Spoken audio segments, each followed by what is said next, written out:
Ladies and gentlemen, what is the crack? Welcome back to episode 36 of the What is the Crack podcast. As always, you are joined with me, Phil, and Sam. See if we can do that now because we're on video. In the hot seat. But so. we hope you. How are you, my friend?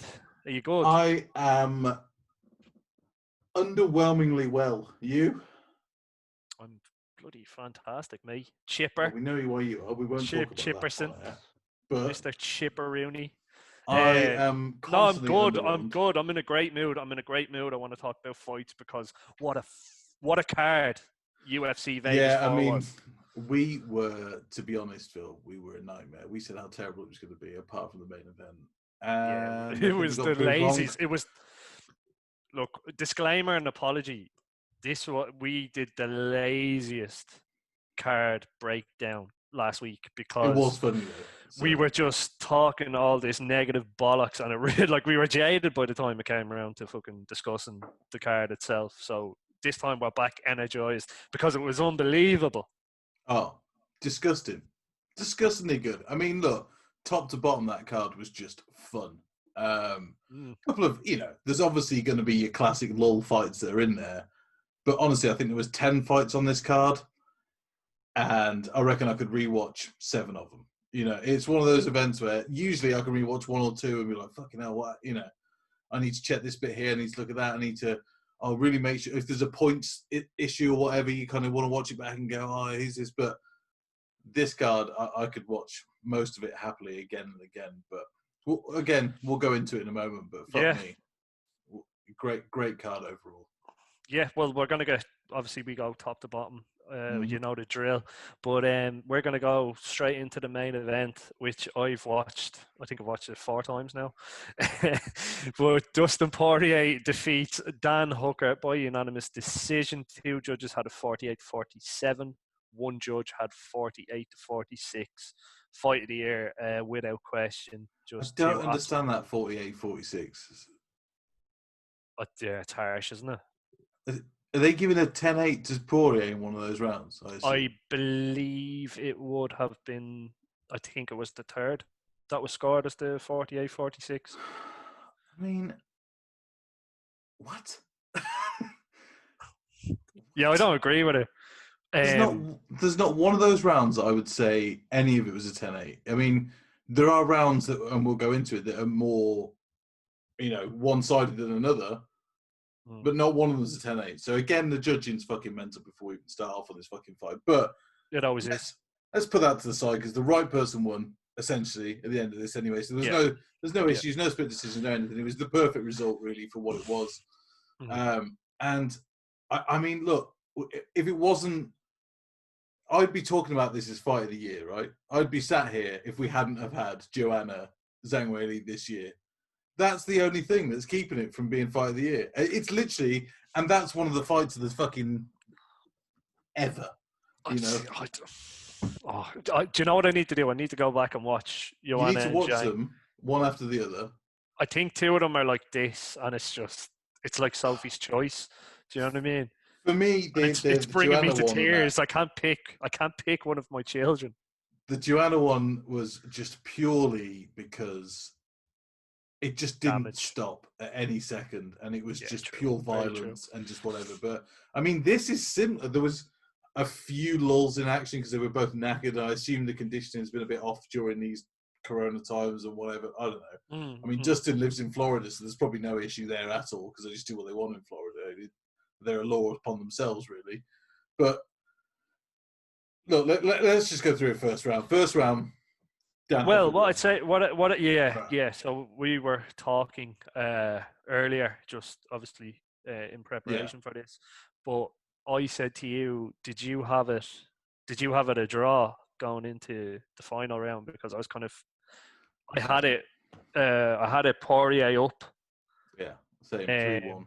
But I definitely would have given the first round to Dan Hooker. Yeah, I mean, it's one of those where it looked like Dustin just really wasn't getting off. He just kind of was a bit slow started in that first round. He was trying to get on the inside, but then moving back out. And when he was moving back out, Hooker was catching him every single time moving back out. So basically, Hooker was hitting him on the way in and on the way out. He was getting double what Dustin was, in kind of output. And then second round, Dustin, I mean, the moment he came out, he turned it up. He fucking went at him. And I think for 3.5, 4 minutes, he really went at Hooker. And I would have said, if it wasn't for the last minute or so of Hooker being dominant, you definitely call that a Dustin Poirier round. And the only reason you can go back and forth with it is because of that last minute. And to be fair, had he been given another 10 seconds, Hooker probably wins that fight by stoppage. That's how this fight was. It was crazy. But that's why I still thought when I was watching it there, I thought Poirier won that round still. And I'll need to go back and watch it again to make sure. But I after watching the second round, I thought, Poirier is 1-1 here. And then the third Poirier, the third is by far and away the easiest round to score in the whole thing. Poirier won that round. He got takedowns. Lit him up the whole time. Did what he outstruck him by. Let me have a quick look. He didn't outstrike him by that much apparently, but no, it was close. Like 8 or 9 shots. When I watch it again today, I actually was surprised by how close it actually was in some of the rounds. But I thought that was what I'd say was just in the second round, like the two of them went go for broke. Like the first round, it took Poirier a while to kind of get going for me. He kind of got going within the third round, and then he took over from there for me in the second. Then towards the end, the last minute, I thought Hooker was putting it together, and he nearly did get the finish. Which is why I kind of was toying with the idea of being a draw going into the last round. But I felt maybe it was just a little bit too late. The third round, Poirier definitely took over and put the pressure and definitely put the pace on Hooker. The thing that I was going to say is, well, even when Hooker took him down, so Hooker took him down to kind of, obviously stifle that attack because he was getting lit up quite badly in the third. And Poirier off his back just was going for submission after submission. He just looked slick. He waited to the right moment, pushed his head down, got straight back up. Justin Poirier, for me, it's such a shame that he's in Khabib's division. When you look at his skill and his talent level, I mean, fuck me, the poor guy. He'd be one of the greats if it wasn't for, Khabib in a minute. But to be honest, you say that about every lightweight fighter in that division. They're just unlucky they're in with such a phenomenal I think those guys are lucky and unlucky to be in that division because we are seeing what are basically classic fights of all time happening constantly in that division. I would say, yeah. If, obviously we never see the return of Conor. But I would say that a rematch between Khabib and Poirier, you have to say that tentedness and that kind of nervousness about being taken down for Poirier would just be gone. Maybe. But then again, you saw him in the middle of that fight and he just said, there's nothing I can do. And when you're,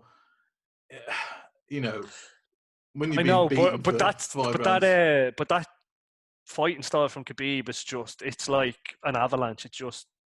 It makes you stop in your own game and think like, oh, well, what the fuck? But surely a rematch, like when if he makes it to a rematch, I think next for him would be Tony. Look, I don't want to see that Tony fight. I want to see it. I don't want to see it because that's just Poirier. That's just Poirier lighting up Tony for fucking 5 rounds. And to be honest, and who doesn't want to see that? Look, after what happened in the last fight with Tony, what do you want? I don't want to see him take a second bit. No, give him another fight in between. Give him who though? Give him who? Anyone lower down than Dustin fucking Poirier. Fuck that. Anyone. Give him Paul Felder. That'd be a fucking phenomenal fight.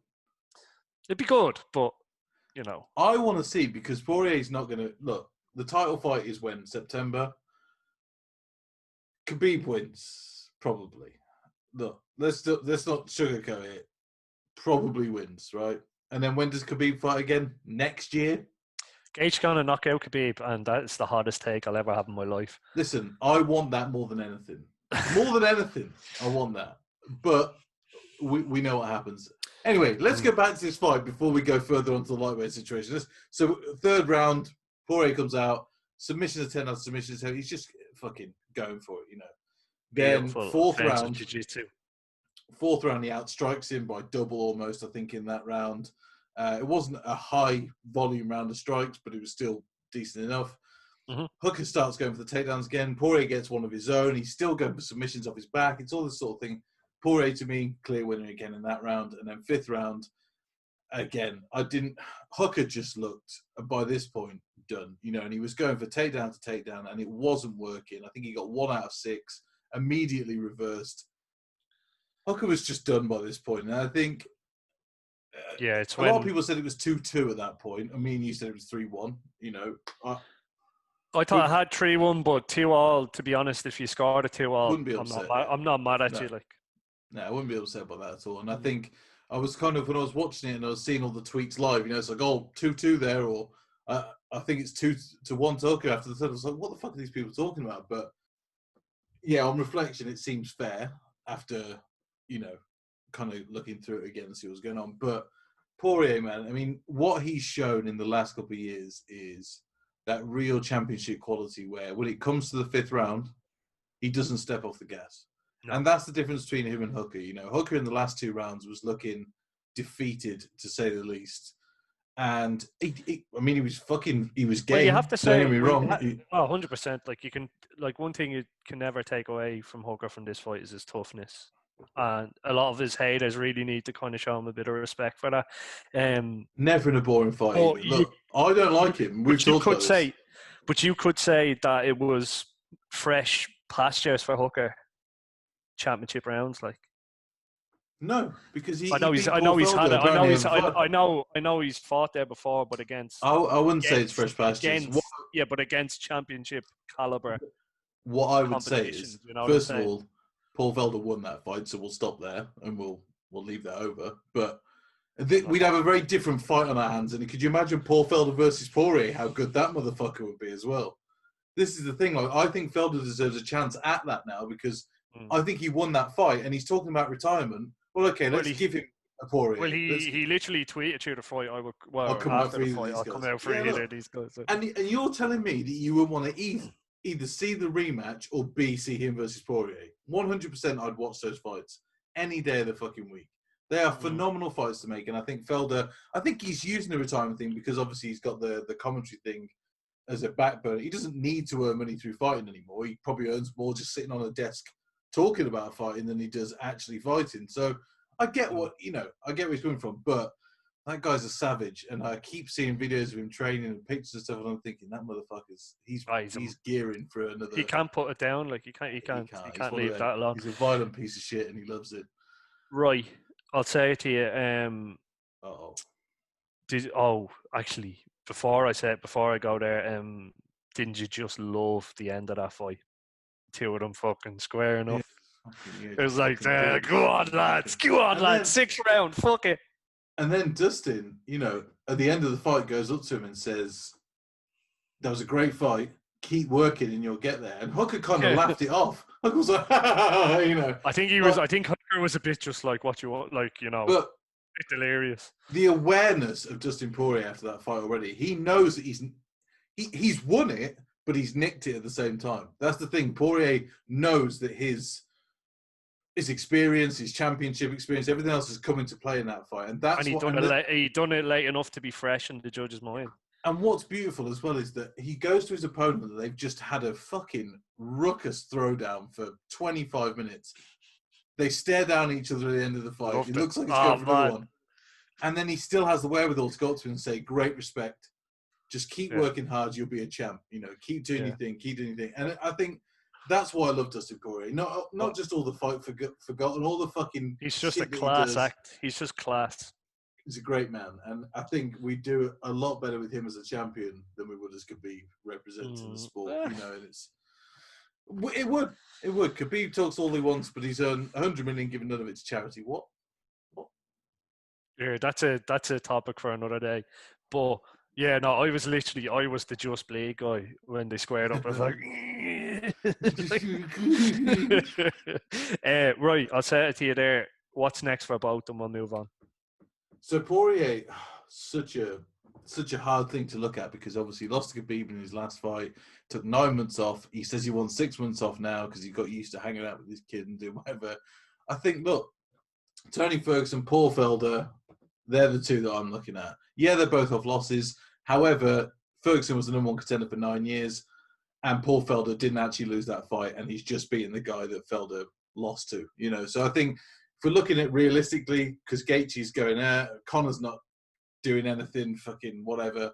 I think they're the two fights that make sense for me, and I'd like to see the one, to be honest. But give him a bit of time. Give Tony a bit of time as well, and do whatever. So this is for Poirier, you're saying, yeah? It's Poirier, sorry, yeah. And for now, Hooker, and now for Hooker. For Hooker, I mean, where does he go? Charles Oliveira? Do you give Charles Oliveira that chance to kind of go up and do it? I don't know. Do I want to see Kevin Lee get killed again? Yes, I do. But is it fair? Probably not. I think Hooker fucks up Kevin Lee. Well, yeah, that's the other thing as well. You don't want to see it because what does Lee struggle with? People are at a range, and Hooker keeps that range very well. And you can see that in the first 2 rounds of the Poirier fight. He uses that so effectively, and then he gets tired, and he just goes all the way down. It's how he gets sucked into these brawls and stuff. It's weird, but yeah, for me, I'd like to see Charles Oliveira or Diego Ferreira, someone like that, coming up the division. Hooker's just holding that 5 now. He's kind of there. Or a Paul Felder rematch. I wouldn't give a shit. They're 6-5. It was close the first time. Give Felder the fucking home advantage this time. See what happens. Either way, that'll never be a boring fight. Never in the history. No way. And Oliveira, never a boring fight as well with that kid. So either one of those I'd love to see. But Hooker just needs to kind of go back to the drawing board a little bit, work on his conditioning, massively work on his conditioning, and go from there, I think. Okay, grand, no doubt. So we'll move on. Man, I must say, just before I'll just intro it then, but Mike Perry defeats Mickey Gall by unanimous decision, 29-28 on all 3 judges' scorecards. I love Mike Perry. He is fucking hilarious. What can you say about him? Look, listen, nobody can say it. I think so. People can laugh at people like him and Diego Sanchez. Now, Diego Sanchez is a laughable situation because the coach that he's got in his corner, and he's been absolutely had. Now, Mike Perry, on the other hand, has changed the course of how he does his camps, right? And he is looking for a camp, but he said, fuck all you lot. He's like, you lot tell me you're going to make me a champion. You tell me you're going to make this happen. I'm going to win this fight. I'm going to do this fucking thing. Well, fuck all of you. I'm going to put it together myself. And I'm going to have my girlfriend in the corner because I don't have to pay her. So, he doesn't have to have 3 corner men paying them all 10 grand to come out and fucking do it. It's insane, the concept of it. They earn 50k a fight and spend 30 grand on the fucking corner men. I loved It's fucking stupid. I loved his post fight, and he's just I don't want to be the guy who's like, I'm not looking to get more pay. I'm just looking for the government to not take so much of it. Yeah. I fought overseas. They took all my money, and then I come back here. They want some money. When Mike Perry gets paid, y'all get paid. He's a caricature. I love him. I think he's hilarious. I know, obviously, he's had his little, controversial moments with a certain liberal use of a word, but he's fun. He's a character, and he's a character, and personalities are needed in the sport, in my opinion. Yeah, and fair play. They said, sorry, not to cut you off there, but even in the post-fight interview, and Brett Akimono was asking, what is her name? Latoya Garcia is his girlfriend. Latori Gonzalez, I think. The corner, who was the corner woman. And she was saying she wrestled for 7 years and she does a bit of boxing. She's got more experience than fucking half of MMA Twitter anyway. Well, yeah, I mean, 100% she's got more experience than those fucking daft idiots. But look, it worked out. What can we say? All I can say is Mickey Gall does not belong in the UFC. I've said it before and I will say it again and again and again. Right, does not belong there. Right. Let's talk about the fight, because in a weird way, if he didn't grab the fence toys, I'd feel sorry for him, because I think he looked a bit improved in that fight, especially his last fight as well. I thought his striking looked okay, but I thought Mike Perry just showed he's just the more experienced, the more talented fighter. And maybe he's not a level. I'll show you what his fighting looked like. Mickey Gall looked like a guy who'd been doing Muay Thai for 6 months in a class. That's what he looked like. And he looked like he was a bit advanced to those guys, and he did all right. But the way that he was so stiff with his strikes, the way that he threw things, nothing was coming together as a combination. He's been striking now for 10 years, Phil. Let's put that into perspective. 10 years he's been doing that. I'm trying to be the nice one. Where? No. Where is he? Because look, some people just don't have that ability. They don't have that athletic gear to switch into. Now, again, Charles Oliveira, we can say like people like him in the last couple of years have just switched it up, but you could see him steadily increase throughout time. You could see the improvement was coming no matter what. But Mickey Gall just doesn't. Yes, there's a small improvement from his last fight, a small improvement. But as usual, his gas tank is awful. Yeah, the third round he looked done. He looked ridiculous. The fence grabbing, the cheating, the pulling the glove. This whole thing about him is just that he is a smarmy little prick, and he talked his way into a certain fight, and that's fine. I get it. He talked his way into that fight, and he won it, and he became a fucking star overnight. I say that in quotation marks for people listening. He's not a star. He's a fucking div. But what he is he's a guy that's taken advantage of his situation, but he's not used any of those advantages to better himself. All he's done is bettered his position. He's not bettered his skill set. They said he was a fucking black belt coming into that fight. Really? Because I tell you what, Mike Perry made you look like on the floor, a fucking idiot. Now, if Mike Perry can make you look a fucking idiot, yes, okay, Mike Perry has trained with Jacare and high caliber fucking jiu-jitsu guys for a lot of his career. But he's not a black belt. And he hasn't got those levels to his game that. Well, I know Mickey Gall. I know Mickey Gall. They would have said when he was with Jim Miller and that he was a brown belt. When he was training out at that gym in Jersey, I think he switched camps though, didn't he? I think he did. Well, he's called a Gracie. He's called a Gracie black belt, basically. And I think, you know, look, he was out in New Jersey. I think it was with Almeida, wasn't it? It was his coach originally. Was it Ricardo Almeida? Very good jiu-jitsu guy. Now, look, if you're a Ricardo Almeida brown belt, you're still going to be most black belts elsewhere. Do you know, it's one of those things where in most schools they'll promote you to black belt, but really you're a high-level instructor's brown belt, and that's where Mickey Gall was supposed to be, right? Well, you have to say Mike Perry's wrestling was fairly impressive. Mike Perry, for whatever people want to say about his camp, he's well-rounded. He's very well-rounded, but not only that, you can tell he's actually got a high fight IQ. In the post thing, he was talking about how he was getting their reads off their corner. He'd learned what they meant. And he had no corner telling him this shit. He's doing this all through the fight while he's getting punched in the head, right? Let's just take this for a moment. He's been punched in the head, scrambled. He's still thinking of strategy and what he's going to do. And I think it goes to show, and I think this fight goes to show that cornermen are not that important. Mickey Gall moves camps, does all this shit, tries to make himself look better and do better and all this, that, and the other. And these coaches are going, Mickey, we'll get you in 6 times a week doing this and we'll do that and you'll be a champ in 2 years and it's bullshit. Mike Perry's seen through that bullshit and he's doing the right thing. Now, he wants a camp, but what he was saying is he wants just a group of friends, probably like the BMF situation, really.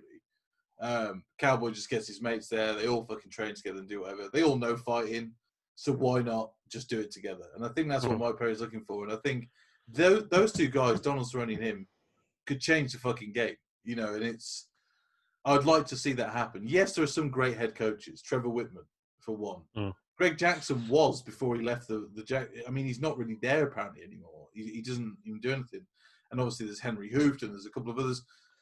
You know, the whole American top team coaches are fucking class. They know what they are, but that's it. I mean, outside of that, why are we trusting these guys? You know, Duke Rufus is another one, but why are you trusting them? Unless you're in those 4 or 5 camps, you shouldn't be trusting any of these guys.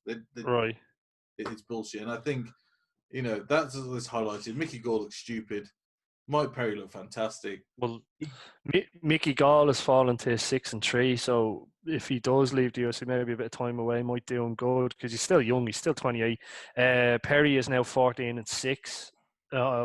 Like he's saying he wants to move up to 185 and fight Darren Till for this little pro wrestling beef.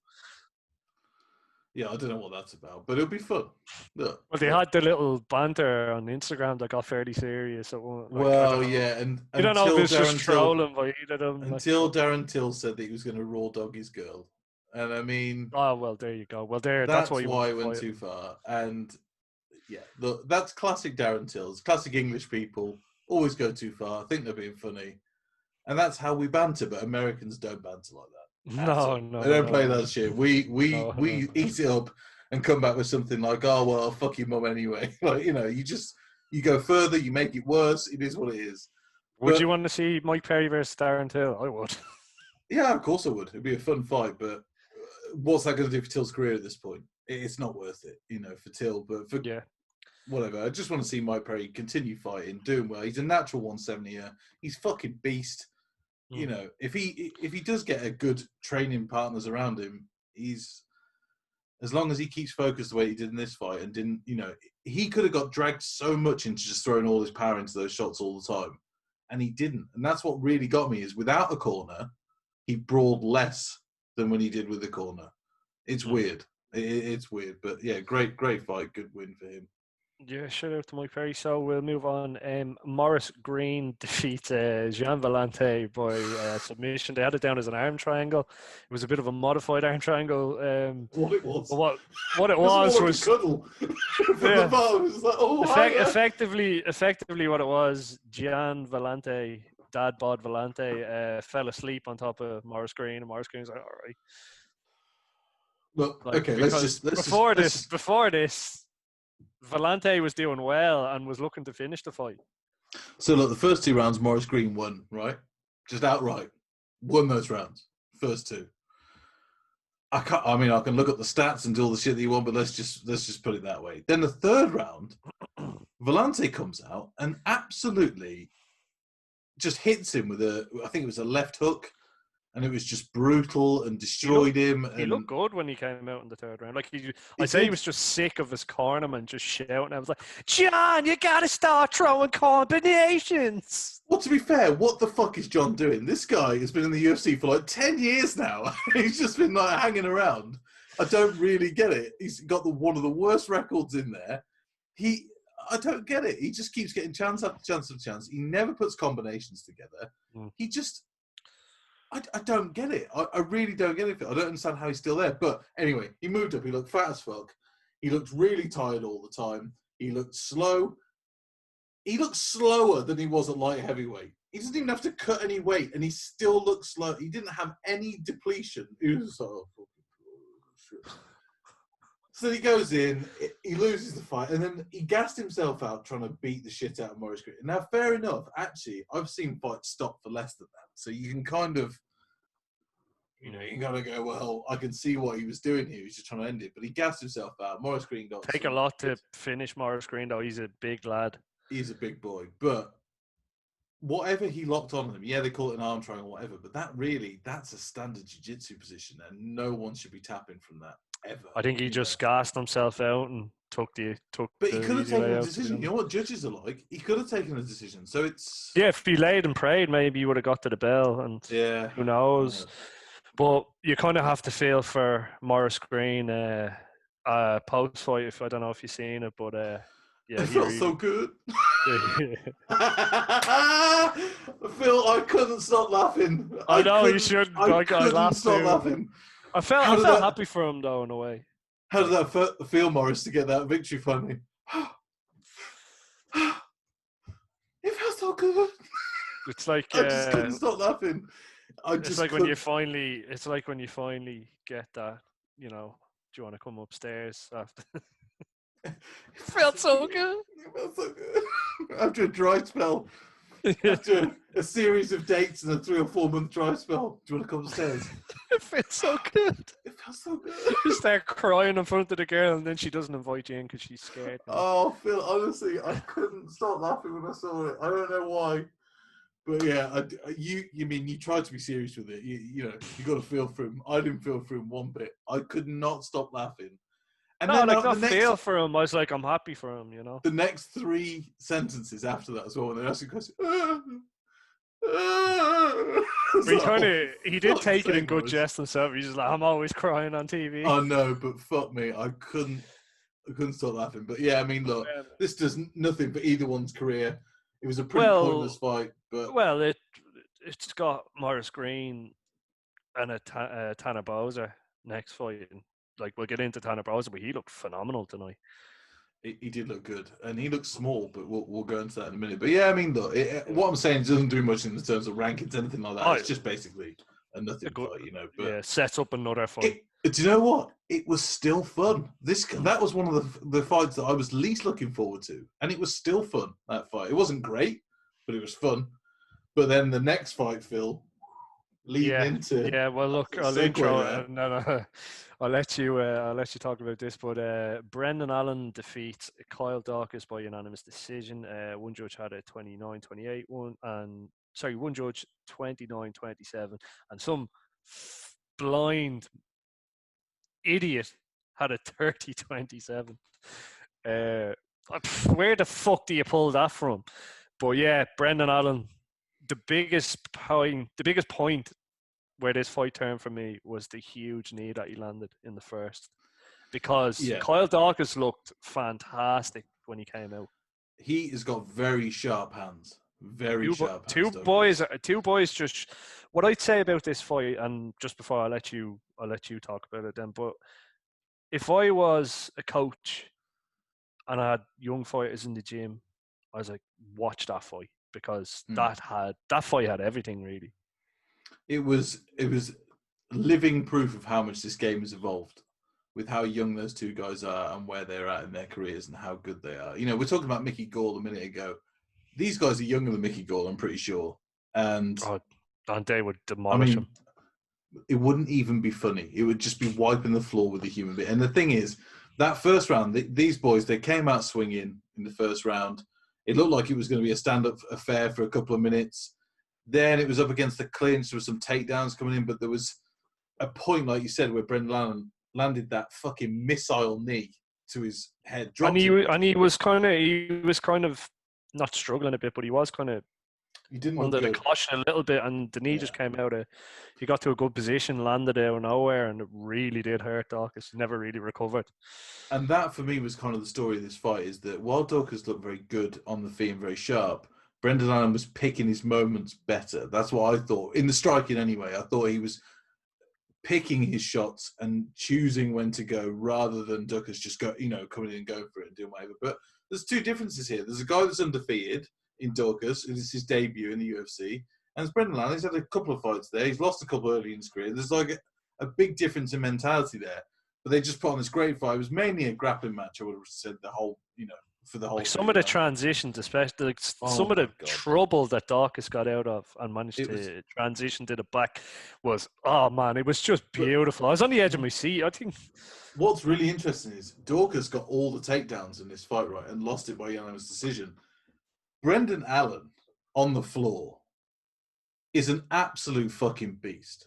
And what I would say about this is, so Dawkins, there was a point in the fight, and I remember watching, and he was kind of in side control of Brendan Allen. And from there, anyone should know what to do, right? But there was like a point when I could see it where Dawkins, he had to think about what his next move was. Whereas Brendan Allen knew what his next move. Do you know what I mean? Like that's the difference in between their skill set at the moment, is that Dawkins had to take a second to think and go, where am I going to go next? And Allen was just smoother, knew where he was going to go, just fucking snaked his way around him and did what he did. But so many transitions, so many fucking sweeps, so many, just ridiculous. Amazing fight. A great fight, really fun. They deserve winning at the end of it. But I wouldn't have given a shit if either of those guys had won, to be honest with you. It was just... I think Allen was a deserved winner for me. He's now gone to 15-3. Dawkins is 9, and he picked up his first loss, so 9-1. But Dawkins wasn't a happy boy. He walked straight out of the cage. But I must say, it did look like, it looked like Tyler and Chad fighting over a Monster Energy. Yeah, it looked a bit ridiculous. I mean, Dawkins, why he walked out? I hate that. I hate that because, like, I think it's just upset losing your first fight, isn't it? I know. I think really, and he's 27 and Alan's 24, and he's thinking, this is my fucking career, and this young fucking piece of shit's coming in here, and he's already, got more experience, he's already got more exposure, and this guy's just then. And I think, like I said, he probably was more pissed off at that 30-27 than he was anything else. Oh no, well that's what it was. Once he heard the 30-27, he was gone. Yeah, mentally he checked out and he was out there. But I can get on board with that. I understand why, because he definitely won round 2, and there's no question about it. It is what it's. again, the judging, and that's the same judge, by the way, that scored it 48-46. That's the same fucking judge. And so we have to start taking notice, surely, of these bad judges and tell them to get They the fuck out of here. probably, well, what they need to do is if you score a 30-27 and there's controversy about it or like a negative reaction, you should have to justify it. Yeah, Do you know what I but mean? Like the they way don't they have talk to. to the fighters at the end of the fight, talk to the judge that judged the 30-27. Why do Yes. you feel it was that? Well, Tell us that's it. why. Yeah, and like it might just give us a bit of insight into how they It kind would of also force them do to it. stop being so stupid, because if they were interviewed afterwards and asked why did you score it like that, it would force them to stop making stupid fucking errors like that, and they'd finally think about how they're going to look when they get, because at the minute they're just faceless bellends, aren't they?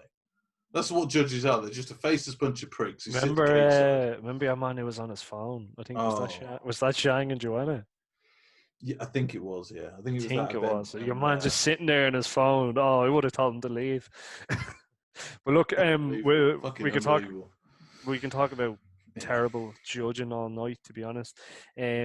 So we'll move on to a fairly quick one. Not a lot to talk about, but a Nope. great performance. Takashi Sato defeats Jason Witt by TKO, 48 seconds of round number one. The 1-2. second vanilla gorilla in the UFC, Jason Witt or whatever it is, look, he did his best. He He took it on. did his best. You feel sorry for him, kind of the way it finished, but he took the fight on short notice. Obviously, Sato's original opponent had to pull out. I think it was Ramiz Brahimaj, wasn't it? He was supposed to be fighting. Well, Coronavirus thing anyway, wasn't it? I think that he was pulled. yeah, he couldn't do it. And yeah, 1-2. Good night. Thanks for coming. I mean, that's all you can say, really. Is Witt, like I say, Witt put up a fight. He did his best, but he just got hit by an absolute fucking truck, and Missile. it took him down. What can you say? Sato's a deserved winner. Nice knockout. Let's see where he goes next. I don't know where he goes, Yeah. but let's see. Well, Sato's moved to 16-3, and Witt is now 17-6. So next up, another phenomenal fight, really entertaining fight. I enjoyed it. Julian Erosa defeats Sean Woodson by submission, dash choke, round 3, 2 minutes and 44 seconds of round number 3. Julian Erosa took the fight on the Wednesday. Like we all know, Erosa. He was part of the Ultimate Fighter. I think it was McGregor's Ultimate Fighter season.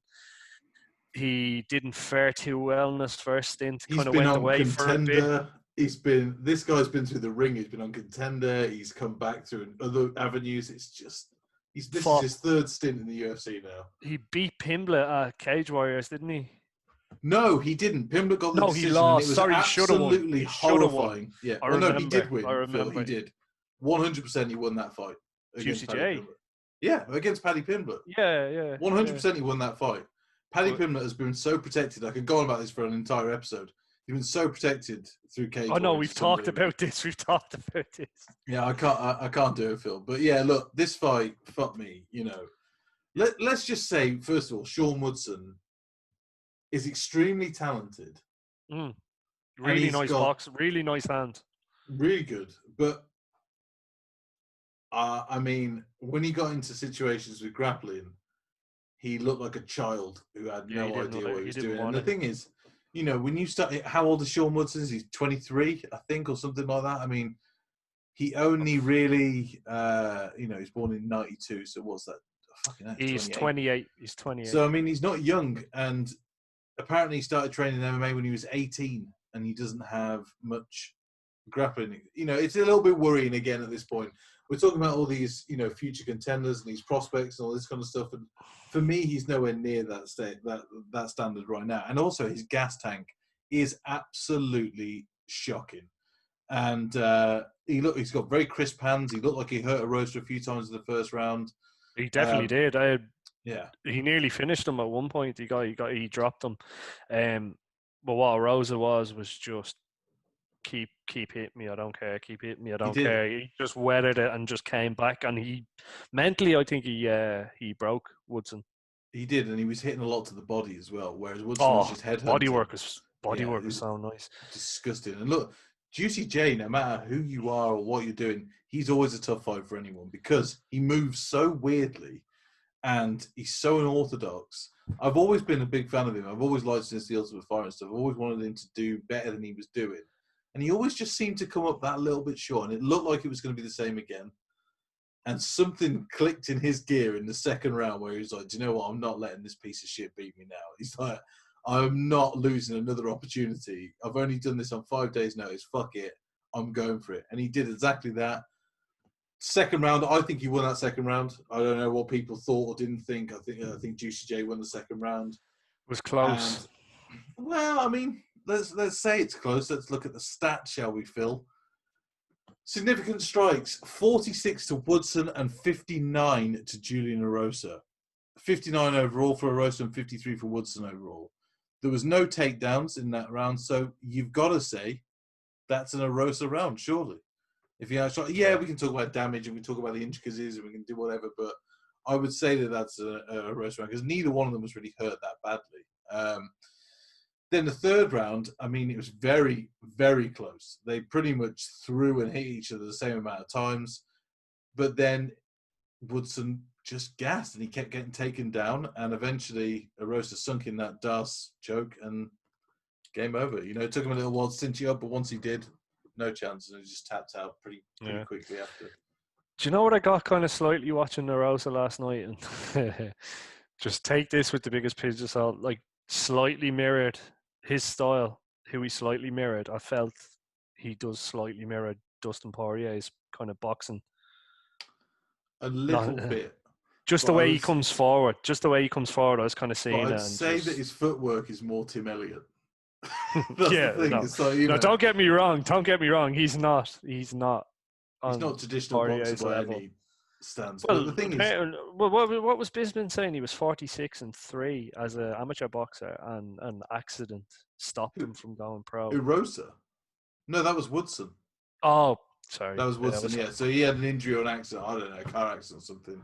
Stopped him going forward, and then that's when he went down to Hit Squad, though, which was Matt Hughes and all those kind of people. Wrestlers up the arsehole, and he still can't wrestle, which is disturbing.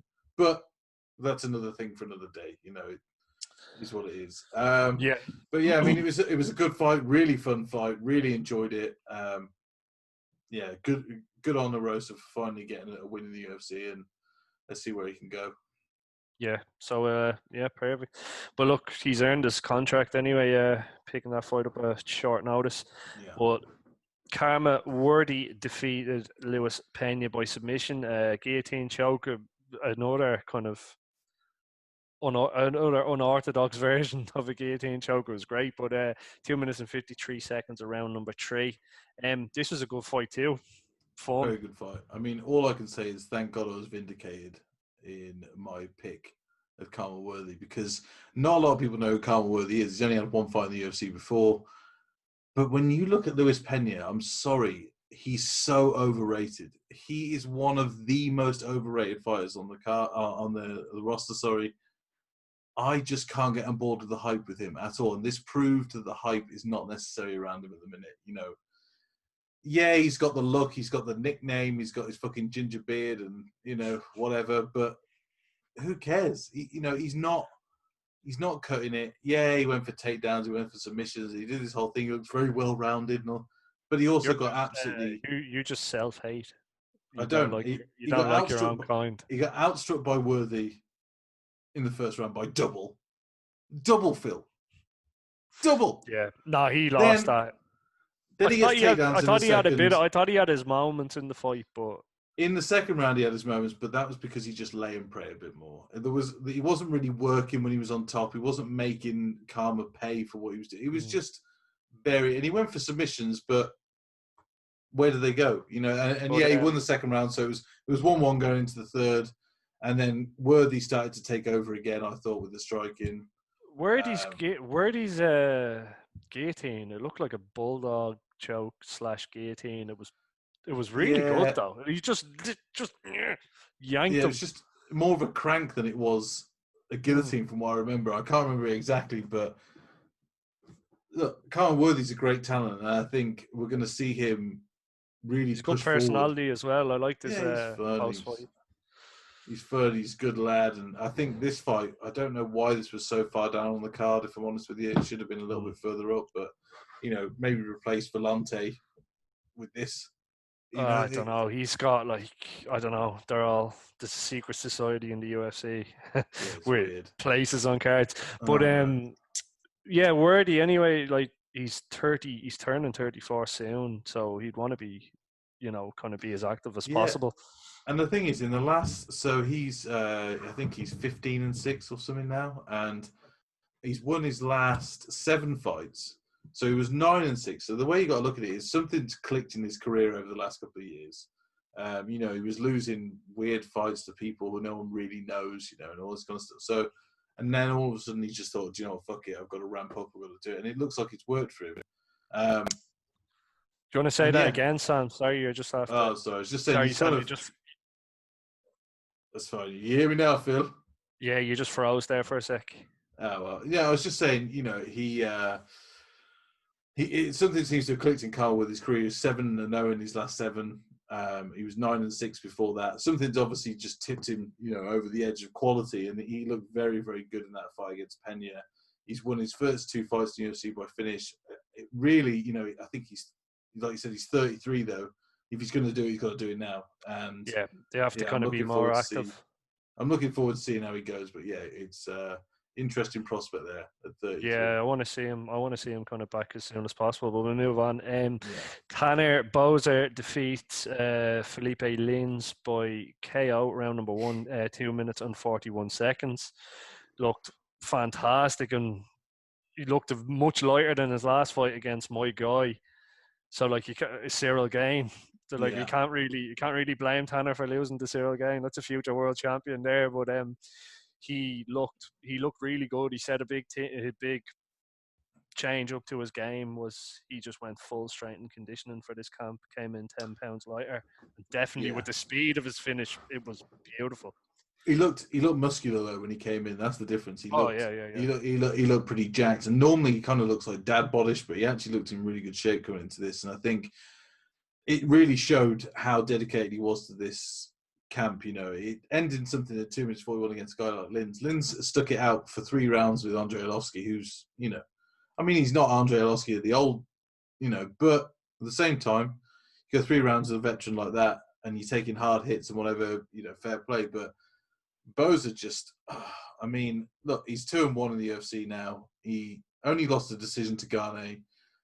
He's probably better than we give him credit for. He's probably one of those fighters where he's probably got more in him than we think.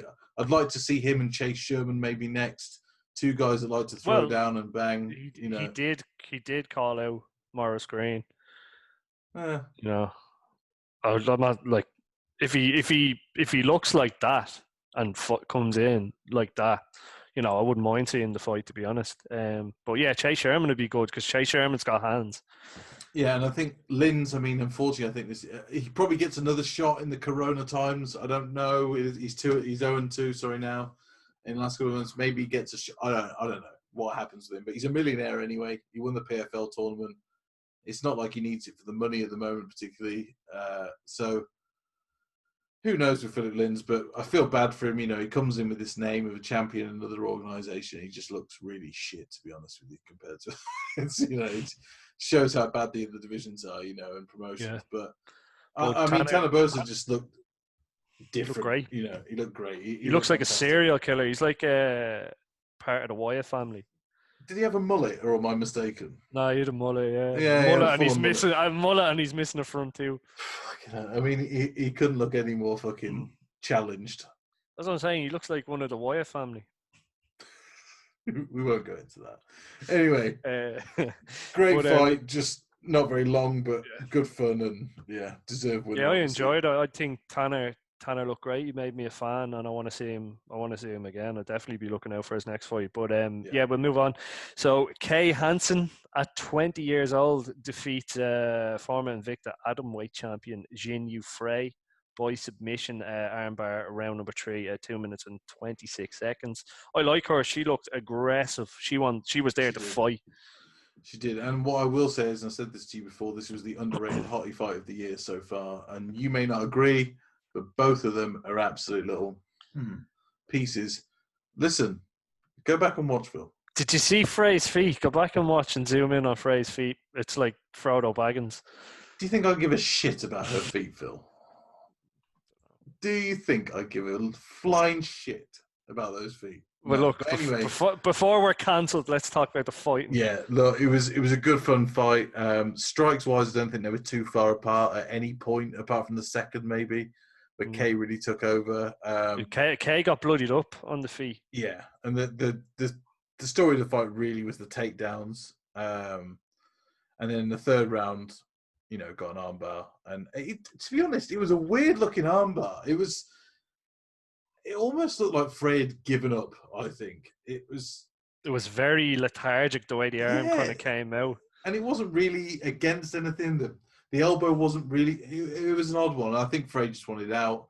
I think she gassed, and I don't think she could have got out of the position she was in. So I'm not saying she gave her the arm, but when you've got 2.5 minutes left, just stick it out. That's. It's what I would say. I don't know. It's just a weird. What I would say, it's kind of. I know, like I think it was said on Twitter. Like I seen it on Twitter. Grabka Hitman. Yeah. Who's very, very knowledgeable account. I do enjoy his stuff, but he was talking. I think it was him, but he made a great point, and it was about Ronda's babies are now coming into the UFC, and she influenced like this generation of females, and like she really like, as much as as much as I may not like Ronda Rousey's personality, I can never take away how much of a pioneer she was for. No, huge pioneer, and particularly for people like Hanson with the judo background, all those kind of, it's massive for those kind of people, and she's now on a 3-fight win streak. She's 6-3 overall. Her early career has been very up and down, as you can see from the record. But she's only 20. She's 20. Like, she's in the UFC at 20. She puts it together on the feet. She'd be scary. Yeah, I think she looked like she's got the ability to do that as well. Whether or not that focuses for her and she really kind of goes, because obviously that was Ronda's weakness her entire career. When we were talking about the babies, that was. Do you know what it was? And actually, I've been meaning to bring this up to you because the UFC showed these throwback fights and stuff, and they showed Miesha Tate versus Ronda Rousey. Striking wasn't a weakness for Rousey until she started believing in her own hype and believing she could be a boxer. Yeah, but not that it was a weakness, but she had enough on the feet. We've seen fights with her where she was going back and forth on the feet to get herself in a position where she could flip someone. Yes, but then someone said she was the female. Yeah, but then Edmonds. Yeah, no, that's what I'm saying. Like, I don't think it was a weakness. I didn't think her striking was particularly bad. Like, she outstruck Miesha Tate. Oh, it was awful, Phil. It was awful. And what you've got to realise is that the level of competition in the female world back then was even worse than it is now. I get that. And look, Miesha Tate was never that bad of a striker. Miesha Tate was average at best. I mean, look, let's just put it into perspective. When she fought Holly Holm, right? Miesha Tate won that fight. But how did she win that fight? Oh, she choked her out. On the feet, how did she look? Bang average, would you say, Phil? Yeah, but Holly Holmes is a former fucking world champion boxer. Yes. So elite, Phil, right? This is what we're talking about, elite. Bang average, Miesha Tate, Ronda Rousey. Right, so we've got these levels. Look, I'm not saying she was a good striker, but I never thought she looked out of place striking with fighters just to get herself into a position. But what she did was she gave, like, I don't know, she just thought she was too good for judo. I'm not going to argue about it too much, but it's perspective. It's perspective. If you're fighting people that are terrible... It's ego, isn't it? But it's not just that. If you're fighting people that are terrible strikers, the first time she ran into an elite striker, she got destroyed. The second time she ran into an elite striker... Betch Kohei is an elite striker. No, I'm not even going to do that. No, I know what you're saying. I just need to get out. What I'm saying is, though, jump out the window. No, for at the time, it's perspective, because at the time she wasn't that bad. That's the whole point. Is for the time, the era, she wasn't that bad. Well, so maybe a Kay Hansen would kind of take from that if like she does consider Ronda a big influence and kind of make sure she Well, sharpens yeah, her tools and I you know. hope But so. look, I like her. She's only 20. She's gonna have a bright future. Yeah, Yeah. We'll definitely. move on to We'll just talk about the opening fight of the I card. mean, when we talk about boring fights on the card, this is probably one of the few. I didn't It think it did. was too boring. It was Uh, okay. It was I okay. Yeah, it just didn't interest me. I think that was more first fight, kind of like yeah, UFC's Yeah, but fair then enough. But look, I don't know. It I'll fair just winner. I'll just intro it, and there's not much to Yeah, talk about. But Yusuf Zalal defeated Jordan Griffin by unanimous decision, 29-28 on all three judges' scorecards. Only 23, looked like he kind of threw. He nice kickboxing. yeah, It kind of looked like a fatigue issue with both fighters. They seemed to kind of gas towards the end of each round, but I thought it was yeah. enjoyable.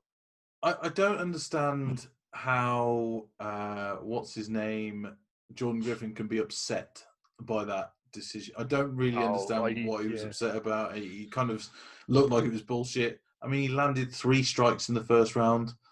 He got a takedown, but he got reversed. Zalal kept him at range a lot of the time. Beautiful kickboxing, particularly. I think there were some leg kicks to the body, if I remember correctly, that were pretty violent. There was a few. Yeah, There was a few dick kicks on the card. dick kicks. Yeah, there were Mm. a couple, but Jordan Griffin. I mean, what can we say? Maybe won the second. I, I If mean, you are going to give him one, you give him that. yeah, I wouldn't even have given him one really from the effort. Nah. It's difficult to score any for him, but the judges routinely did it 29-28, which I find odd again, that there's no discrepancy there. It's weird. But it just wasn't a great fight. Jordan Griffin was trying to wrestle him, trying to take him down, trying to stifle his attack, and so that was just too quick, kept circling away from him. Obviously a lot better in the striking department. Jordan Griffin couldn't even see the strikes coming, and admittedly Zalal hides his attacks very well, feinting, teeps, feints, all that kind of stuff. He does it very well, but I don't know. Jordan Griffin just looked out of place in there that day, and it could be a lot of things. You never know with these fighters. Could it just be that he was having an off day? He couldn't get his wrestling in the way that he wanted to. It's Zalal's a 23-year-old with nothing to lose. It's a different ball game. Do you know what I mean? Altogether, but I don't know. It just wasn't a great fight. Zalal was the deserved winner. That's it, really. That's all I can say on that one. Fair enough. Yeah. So that's wrapped up. UFC Vegas number 4. I suppose we need to talk about UFC 251. What I a mean, card on paper. Jesus. On paper. No, look, this card on paper, it could be on stone. It could be written down in the sand out there. It could be written in the dirt, Phil. It's still going to be a phenomenal fucking card no matter what. And Yeah, well, it goes down on the 7th of July, and the 11th of July, and it's going down on UFC Fight Island. So we get to see the famous Fight Island for the first time. well, it's Yas Island, isn't it, in Abu Dhabi? Yeah, That's where it is. Let's just run through this for what it is. It's 3 title fights. It's Usman versus Burns, Volkanovski versus Holloway, and Yan versus Aldo. Aldo shouldn't be there. Don't care what anyone says. However, doesn't mean that I don't like that fight, because I do like that fight. I like it very much. I like it a lot. I like it a lot. But I mean, Volkanovski, Holloway. Do we think it's that's just so much? Like it's almost too much. This card, like we've got Andrade versus Rose in what would be a title fight rematch. If you think that's a fucking phenomenal fight as well in itself. Yeah. Paige Van Zandt versus Amanda Ribas couldn't be shit. Rebus is going to kill her. It's not. It's going to be a murder. That's what it's going to be. But look, we've Odzimir versus Projatska. Yeah, it's going to be a good fight. That's a fucking underrated fight. Yeah, that's a very underrated Muslim fight. Salikov versus Ilyazu Zaleski. Come on. Who? Come on. Yeah, I mean, Amir Khani versus Danny Henry. Like that's going to be a solid fight. It's going to be a good fight. Amir Khan always gets these European guys for some reason and always just has a mare. So I'm looking forward to that one big time. Leonardo Yeah. Santos is back again, 40 years old. The guy hasn't lost in like 7 or 8 years. He hasn't lost since 2009. 11 years, Phil. I mean, the Welcome guy. back. Yeah, but what's happened with him? He's one of those guys. He keeps getting injured. He keeps having a mare, and he's one of the most underrated guys in the lightweight division. But Bogatov is undefeated, 10-0.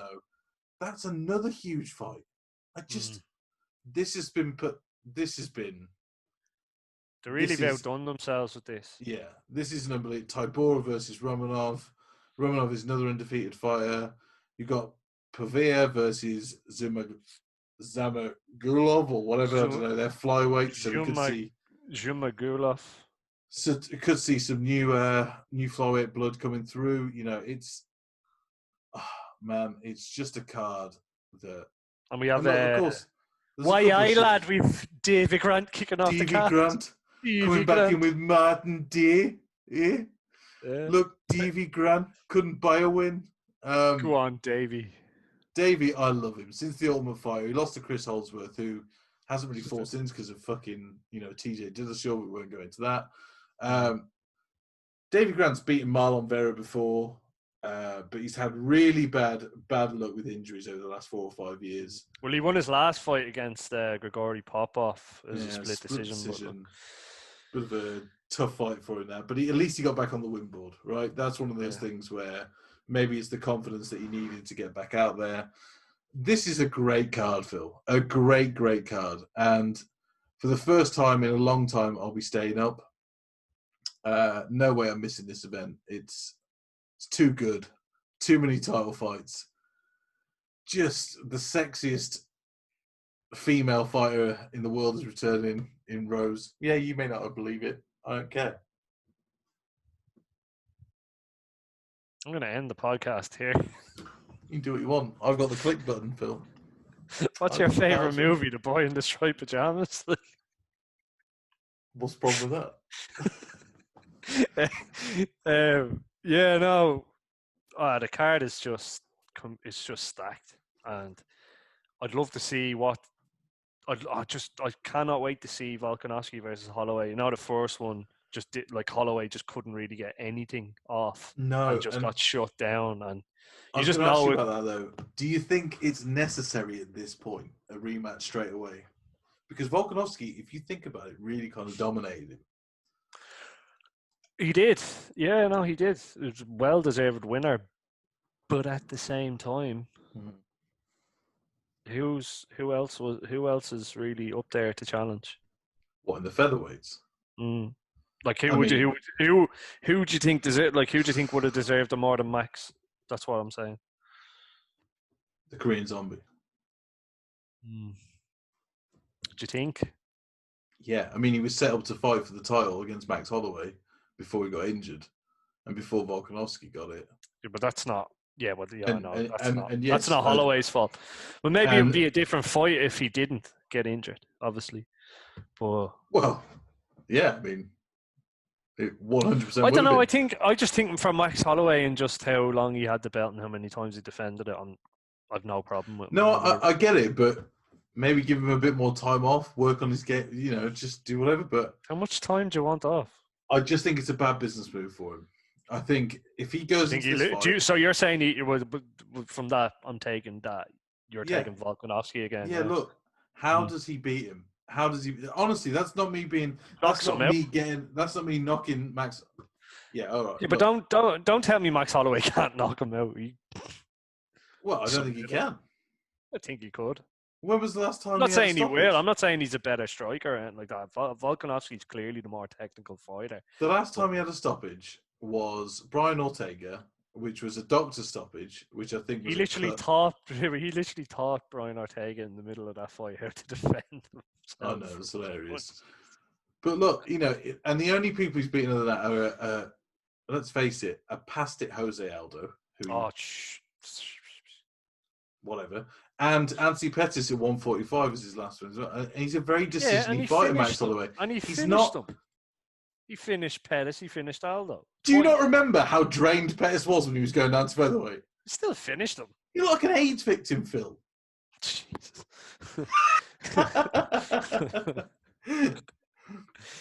look, no, I look. I get what you're saying, but like a motivated Max Holloway is dangerous. he Sorry, is. not a motivated Holloway, a hungry Holloway with something to prove. Yes, but I don't know whether that's there. He had something to prove in the Dustin Poirier fight. Didn't come out of that on top, right? Yeah, but that's moving up. He then beats Frankie Edgar, who's still undersized at 145, even though he's the 155 champion. I've never seen anything like it. But Edgar's not the fighter that he was 5-10 years ago.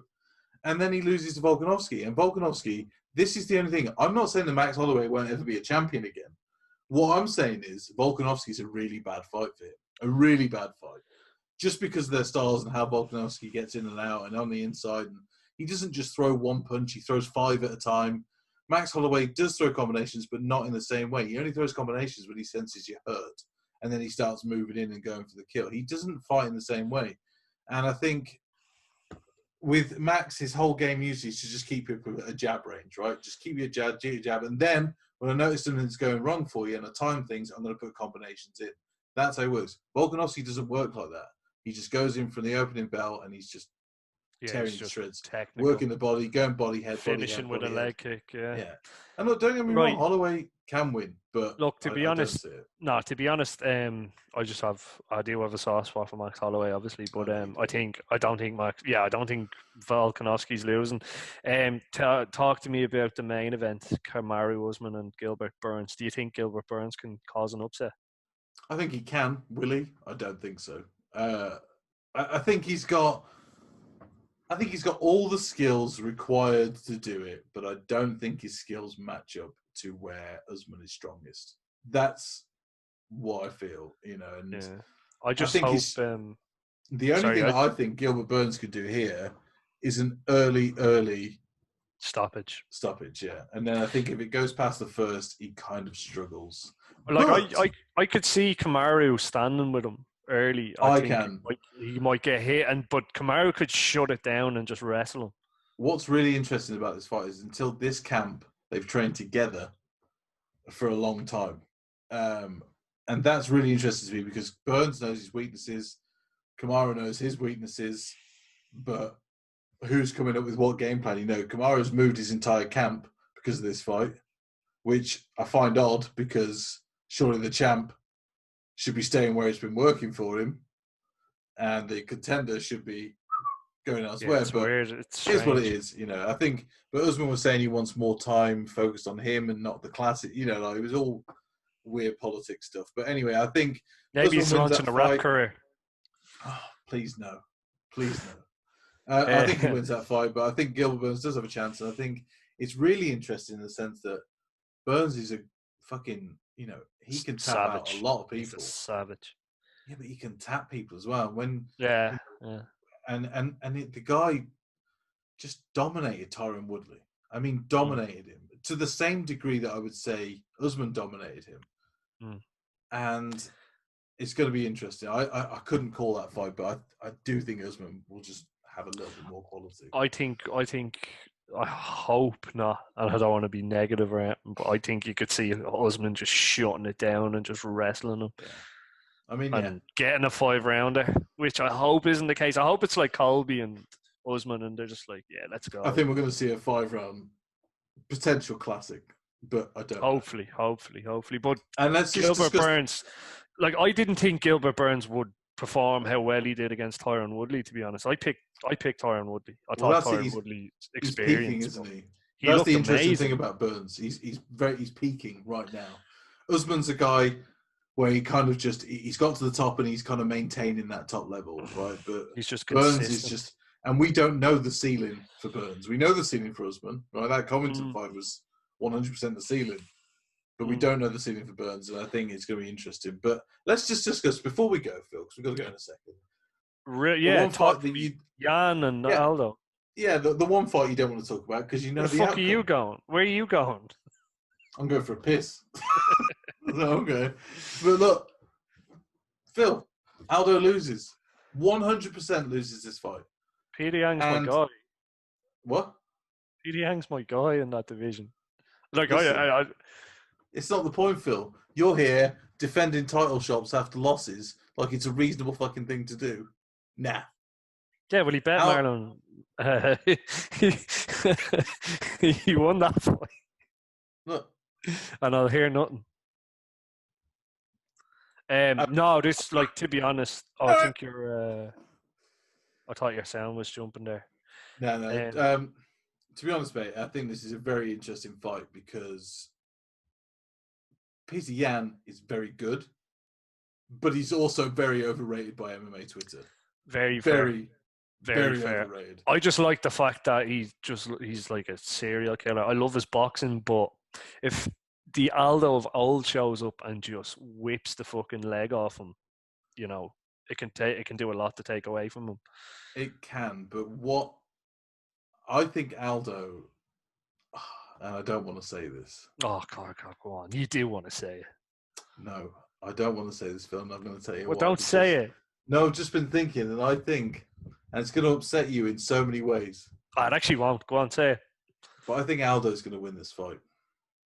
I've just thought about it. I've just gone over it in my head. I've thought about what's going on, the difference in quality of what's your reasons? So when I think back about the fights against John Dodson and Jimmy Rivera for PTN, yes, he does have power, but he didn't put those two away. Mm-hmm. That being said, Jimmy Rivera and John Dodson are by no means as well versed in striking as Jose Aldo is. Jose Aldo last year put away Renato Moicano in a division higher than this. He's got a debatable loss to Moraes. I know we're on two sides of the fence with that. But this guy, Jose Aldo, if anyone can do it and shut up people after the career that he's had, it's him. You know. And that being said, though, like, Yan does have incredible power. I know, obviously, you're saying you didn't put them away, but John Dodson's tough. As much as he annoys me, but he's tell tough. me. So Aldo went through a period of his career for like 2 years where he lost 3 fights by stoppage out of 4. Since then, he's been tough as fucking shit. He beat Jeremy Stevens, Renato Moicano, and he hasn't gone out in those fights, right? You're telling me Jeremy Stevens, we're talking overrated, like Moicano. Are you gonna tell me that Moicano is overrated and not got power? No, I just don't think he's as good as Jose Aldo. But do you think he's as good as Peter Yan? That's the question, isn't it? No. Is Moicano as good as Peter Yan? No. Is he as powerful as him in striking, though? What's it? Is he as technical a boxer? No. We'll see. No, we will see, to be fair. But look here, we'll talk Nami Yunez and Paige Van Zandt's fight, and then we'll go, right? Yeah. Just a quick one. Obviously, haven't had the best fortunes recently, Andrade or Nami Yunez, but how do you see this one going? I see Nami Yunez doing this. She seems to be the kind of fighter when she learns something and she seems to learn more from her defeats than anything else. And I think she always seems to come back strong, and she's still only 28. Now, Andrade, on the other hand... Andrade does have the mental advantage. Obviously, she did get the KO in the previous meeting, but...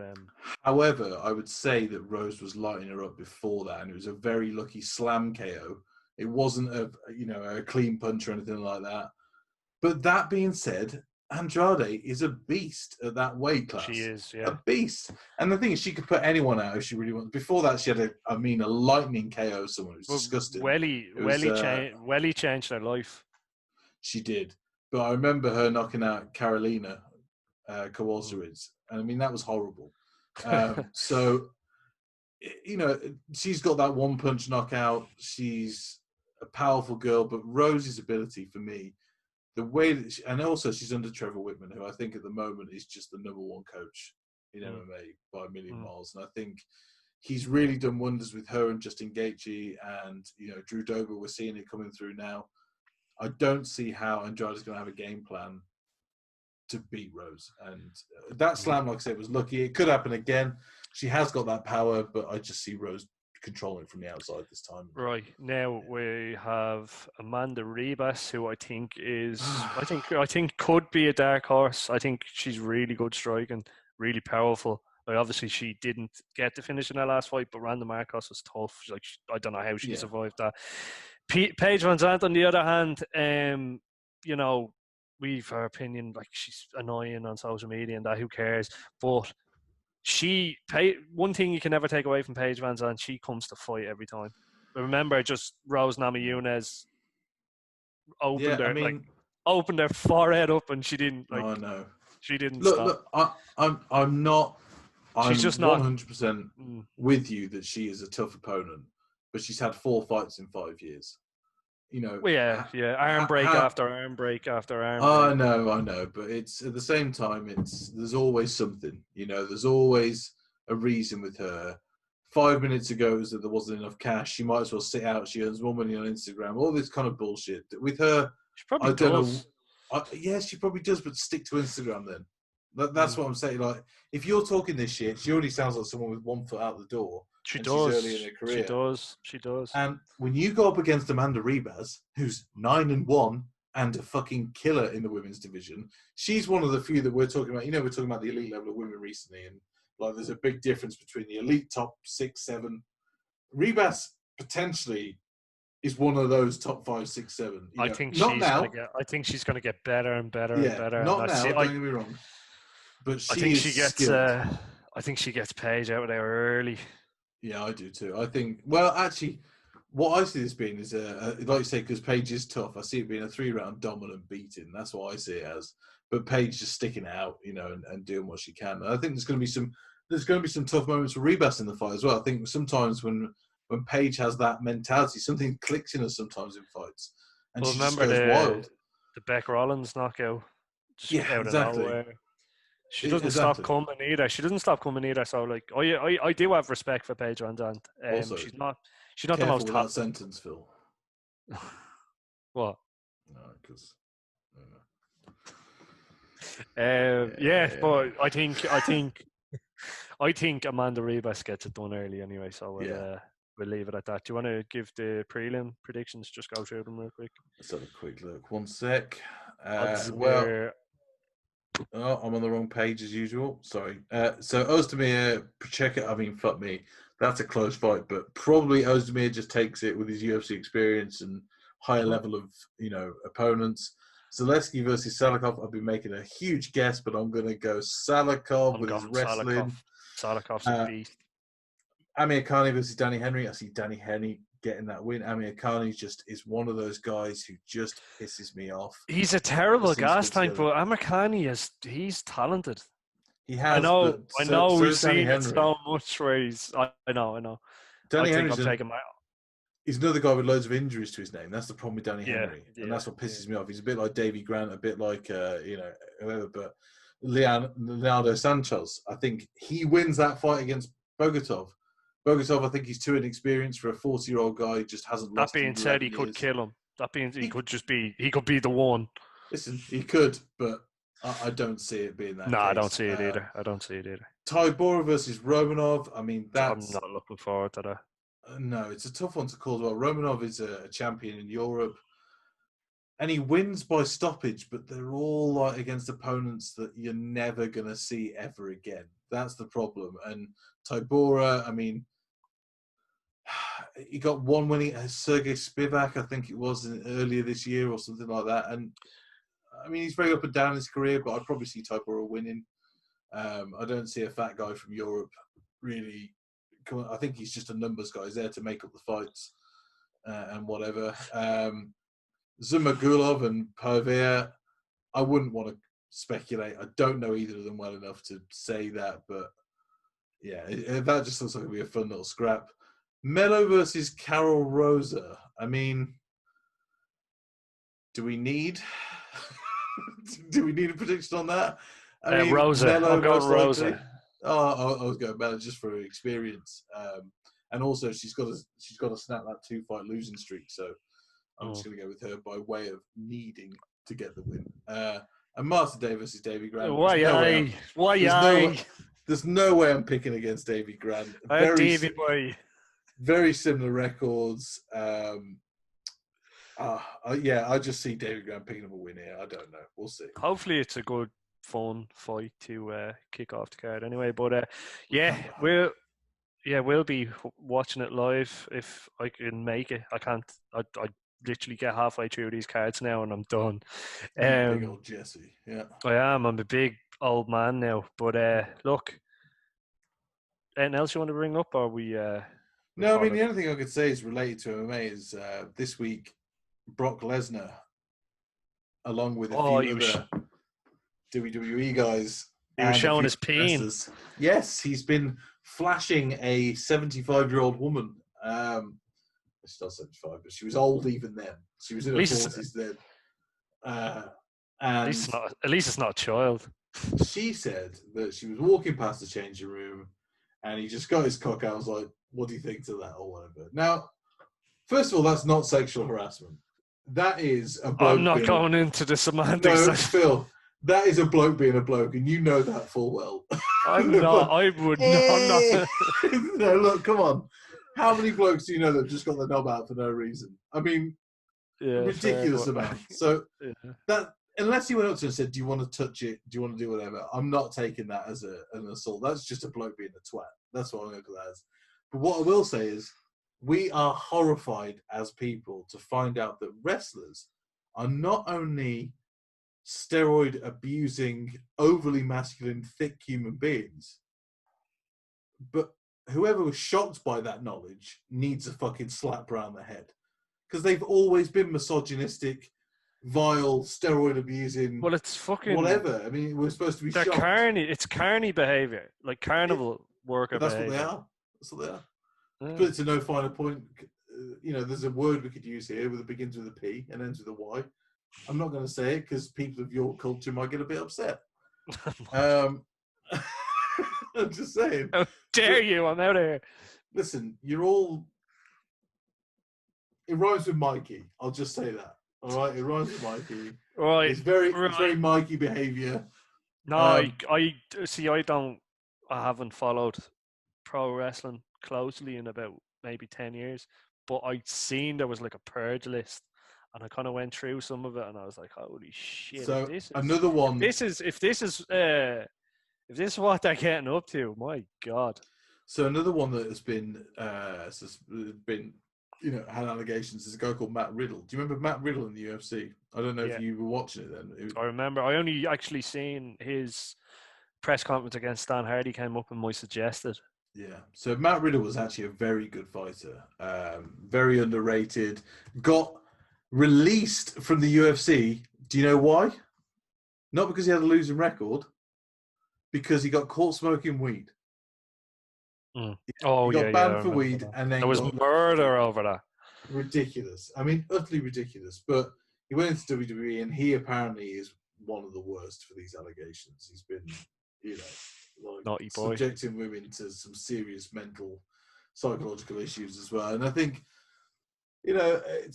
I think we're starting to learn over this time, Phil. And the problem I have with it all is, we talked a little bit last week about Black Lives Matter and all these kind of things. We're seeing the world wanting to be a better place, but no one's doing anything about it, and this is what we're kind of living in these times now. And when does it go too far? When do we, like the Brock Lesnar thing? I mean, that to me is just being an idiot. That's not an assault. You're gonna give me the Richard Keys. It was just banter. No, but yeah, it was just banter. Look, let's just face it. We can go over this shit all we want, but We're joking. We're joking. Allegedly. Have to say it. Yeah.